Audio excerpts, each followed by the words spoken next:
Tudo bem com você? Tranquilo? Hoje temos aqui uma questãozinha envolvendo função, em especial análise do gráfico. Se você ainda não é inscrito no canal, aproveita e se inscreva. Considere o gráfico da função abaixo. Então nós temos aqui o nosso gráfico. Letra A. Dê os conjuntos domínio e imagem. Bom, vamos começar com o conjunto domínio. Bom, domínio são os valores que nós utilizamos para x. Então, o x aqui foi utilizado quais valores? Então, o menor deles foi o menos 5 e o maior valor de x está aqui, ó, foi o 5. Então, o domínio vai de menos 5 até 5. Fechado em menos 5, fechado em 5. Bom, agora vamos determinar então o conjunto imagem. Imagens são os valores que foram utilizados para y. Daqui o eixo y. O menor valor está aqui embaixo, ó, é o menos 4. Então vai de menos 4 até qual que é o maior valor usado para y. Está aqui, ó. O maior valor foi usado o 3.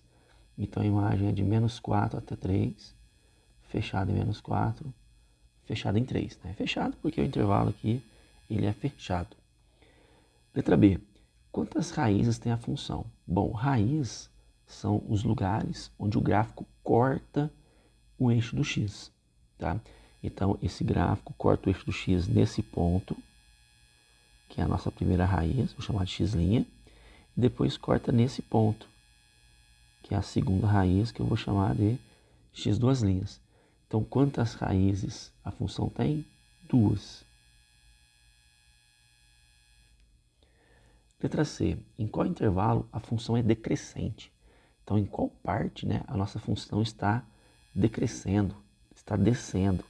Então, ela começa a descer nesse ponto e vai até o menos 4.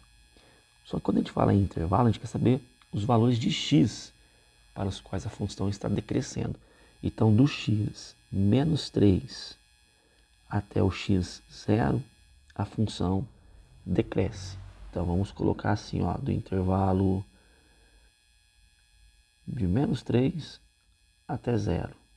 Né? O x tem que ser maior ou igual a menos 3 e menor ou igual a 0. Então, de menos 3 a 0, a função ela é decrescente.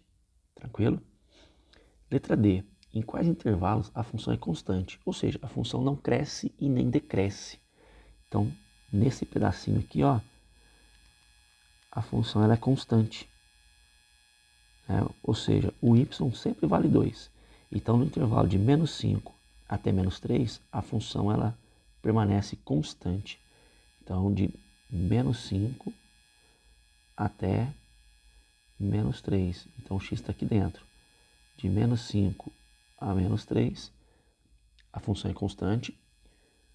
Ou, tem outro pedacinho aqui, né? Aqui a função também é constante, ela não cresce e nem decresce. Então, o x 3 até 5, ela também é constante. Então, do 3 ao 5. E para finalizar, qual é o seu valor máximo e mínimo? Bom, o valor máximo. O valor máximo é o maior valor atingido pelo y. Então, o maior valor para o y foi o 3. E o valor mínimo, olhando para y, é o menos 4. Que se você parar para olhar, são os extremos da nossa imagem, né? A imagem de menos 4 a 3. Então, o valor mínimo menos 4, o valor máximo 3. Beleza? Qualquer dúvida, coloca aí nos comentários. E até a próxima.